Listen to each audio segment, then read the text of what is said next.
저는 출애굽기 4장 황경옥 집사입니다. 출애굽기 4장 20절 모세가 그의 아내와 아들들을 나귀에 태우고 애굽으로 돌아가는데 모세가 하나님의 지팡이를 손에 잡았더라. 예전에는 모세가 양을 치는 지팡이여서 나의 지팡이였을 건데 이제 하나님을 뵙고 하나님의 지팡이로 이렇게 본인이 스스로 명칭을 하는 것을 오늘 보면서 똑같은 어제와 오늘이고, 제가 그 제야의 종소리를 들을 때 제가 하는 이야기가 있거든요. 어제 떴던 날 오늘 뜨고 어제 떴던 날 오늘 뜨는데 굳이 뭐하러 이 시간에 그렇게 교회에서 하는 것들은 실은 뭐 그 송기정신 예배 드리고 집에 가서 자는데 사람들은 안 자고 밤을 새거든요.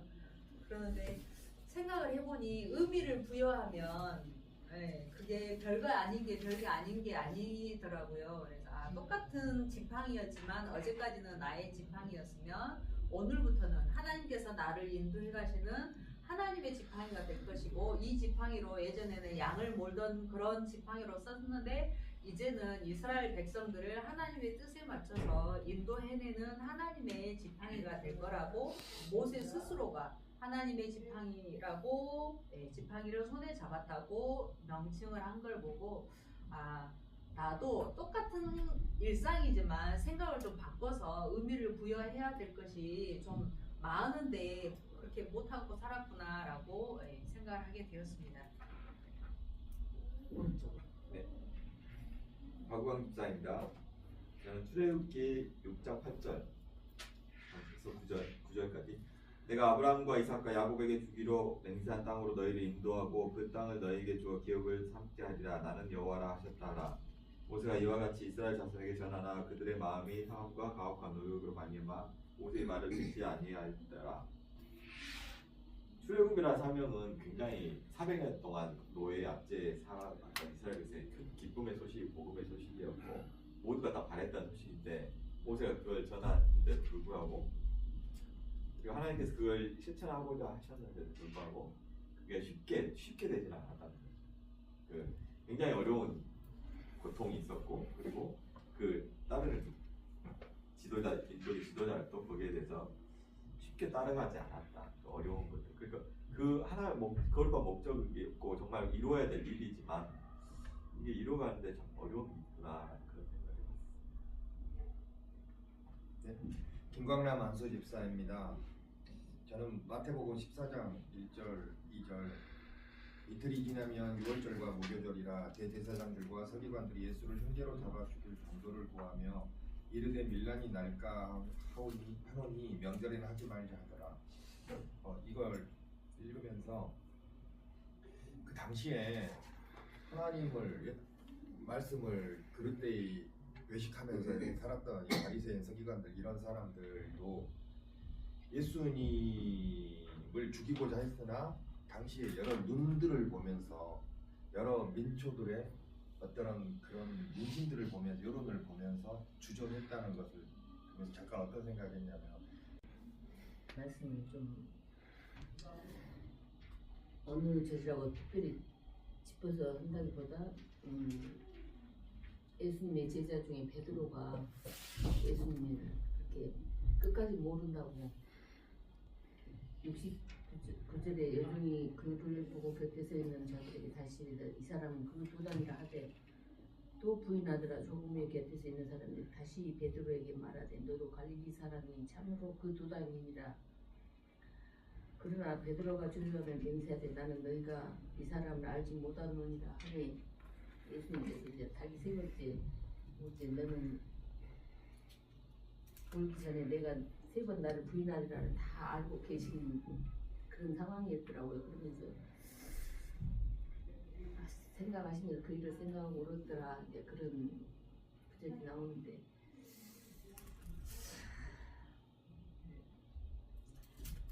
그 예수님께서 제자를 삼 중에서도 지금 보면 베드로가 그 성경 그거에 보면은 많은 일을 했는데 그 당시에는 그렇게 예수님을 배반하고 이런 것을 봤을 때 참 그 예수님의 마음은 어땠을까 이런 생각을 들면서, 그래도 예수님께서는 우리 죄를 담당하시고자 그렇게까지 십자가를 지시면서 우리 죄값을 대신해서 그 죽으셨다는 거, 그런 것을 생각할 때 우리는 정말 오늘 목사님 말씀에 기둥을 준비하고 했던 그것이 바로 이제 우리가 말씀대로 잘 살아가면서 또 있는 사람들 자기의 위치에서 교회 일을 할 수 있는 부분에 최선을 다하고 그런 말씀을 곁들인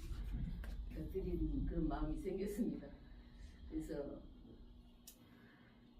아무튼 우리는 많이 부족하지만 베드로와 같은 사람일지도 몰라요. 저도 베드로가 되지 않을까, 이런 베드로같이 예수님을 대신한 그런 자일 수도 있겠다, 이런 생각도 하면서 지금 그러나 하나님의 자녀의 신분을 주셔서 이렇게 말씀 공부도 하게 되고 많은 것을 깨달았습니다.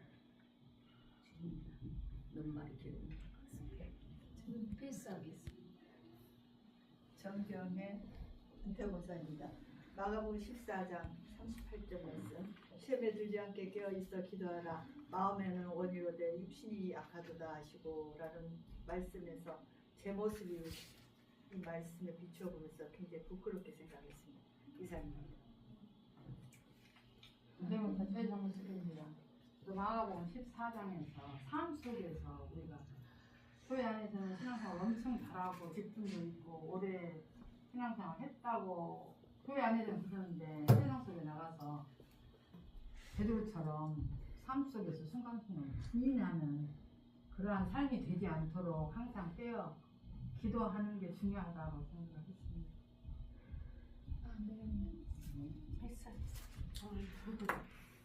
정미래 집사입니다. 마가복음 14장 9절 말씀. 내가 진실로 너희에게 이르노니 온 천하에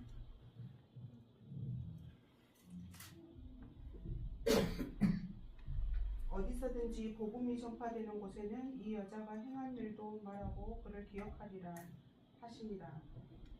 이 장면은 한 여인이 값비싼 향유를 깨뜨려 예수님의 머리에 부은 사건인데요. 과연 나라면 이렇게 행할 수 있을 것인가? 사람의 눈에는 낭비라도 하나님께는 가장 귀한 향수일 수 있다. 하나님은 크기가 아니라 주신 마음을 보신다. 저는 이제 11조 할 때나 교회 봉사할 때 과연 내가 진심으로 하나님께 이렇게 드린 적이 있었나라는 생각을 하면서 하나님은 진심으로 드리는 것을 반드시 기억하신다는 말씀을 붙들고 정말로 내 마음에 온전히 하나님 말씀처럼 기쁨으로 행하는 믿음을 해야 되겠다라는 생각을 했습니다.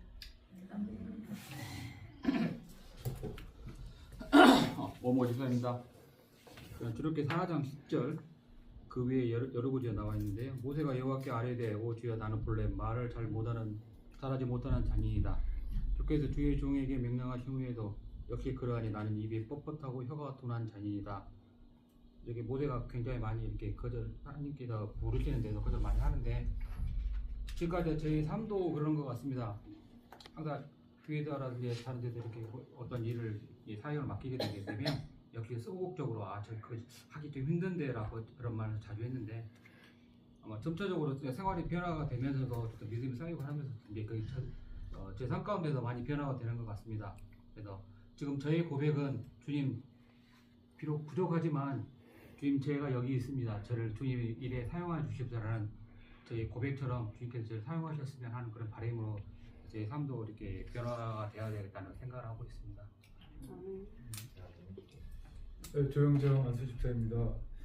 저도 지금 방금 오모 집사님께서 말씀하신 그 부분이 저도 와닿았는데 확실히 오모 집사님은 적용하시는 것이 저보다 훨씬 제가 생각했던 것과 다르게 긍정적으로 생각하셨는데 저는 모세같이 대단한 사람도 이렇게 나는 입이 둔한 자이오니라는 말을 여러 번 반복하는 모습을 봤거든요. 근데 하나님께서 쓰시겠다고 하면 이런 모세와 같은 자기 자신에 대해서 작다고 여기고 나의 부족한 점을 계속해서 이야기하는 이 모세를 쓰신 것을 보면서 과연 내가 하나님 앞에 쓰임받기 위해서 나는 이게 좀 힘들어, 이거 힘들어 말을 많이 하는데 과연 이제 하나님 앞에서 나의 생각을 줄이고 하나님의 뜻을 따라갈 수 있는 그런 삶을 살 수 있을까 이제 고민해봤는데 또 그 답을 옆에 있는 또 오은무 지사님께서 알려주신 것 같아요. 쓰시겠다고 하면 이제 해야 되겠다 이런 생각이 들었습니다. 안녕하십니까. 저는 최준기 집사입니다. 오늘 마가복음 14장 그 38절 시험에 들지 않게 깨어있어 기도하라. 마음에는 원이로 돼 육신이 약하도다.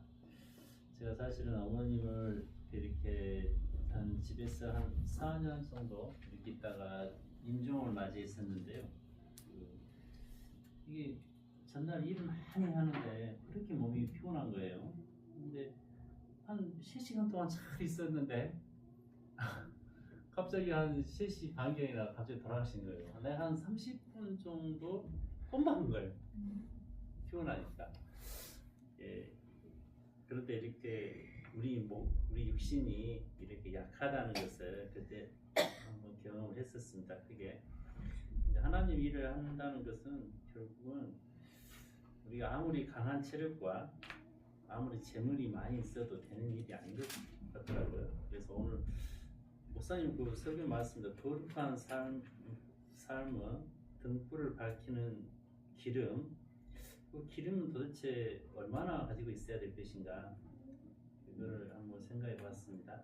그래서 사회적으로는 뭐 여분이라는 걸 배터리도 많이 들고 다니고 그다음에 세금도 많이 들면 좋겠지만 결국은 등불을 밝히는 기름은 깨어있어 늘 하나님 말씀을 통해서 기도하고 하나님이 만세 전에 내게 준 비전이 뭔가를 이렇게 그것을 실현할 수 있는 그것이 결국은 우리가 살아가는 삶이 아닐까 그런 생각을 했습니다.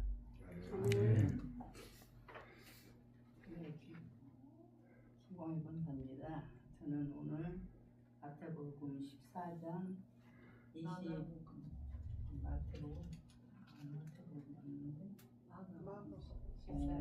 난 다른 것을 봤네.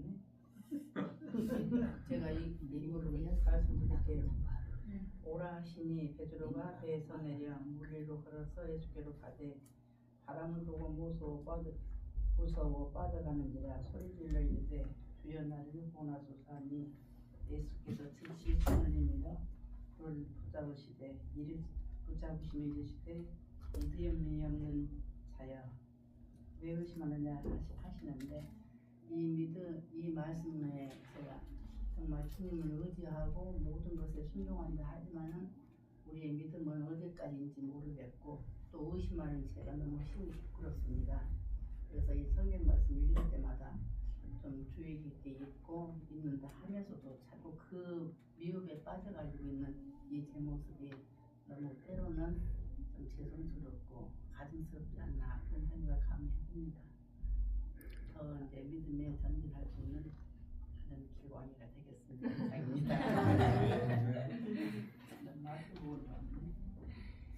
정주현 권사입니다. 저는 마가복음 14장을 전체적으로 읽을 때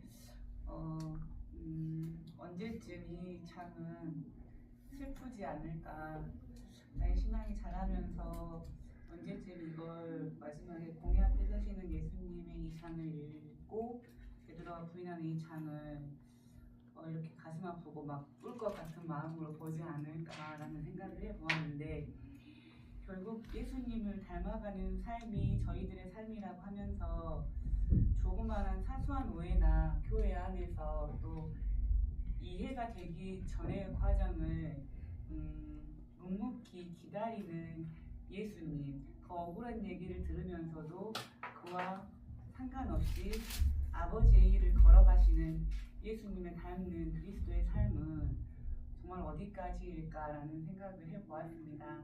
오늘 목사님의 등불을 지키고 또 밤에 오실 것 같은 늘 깨어있는 그 문 앞에서 제 이름을 모른다 하시지 않는 삶은 또 무엇일까라는 생각도 해보았는데, 이 장을 읽음으로써 또 신앙의 깊이가 또 여기 계신 권사님과 집사님들하고 성경책을 읽어가면서 교회 안에서 지내는 날들이 또 시간이 지나면 또 그때는 저는 어떤 얘기를 하고 있을까 또 기대가 되는 장이기도 했습니다.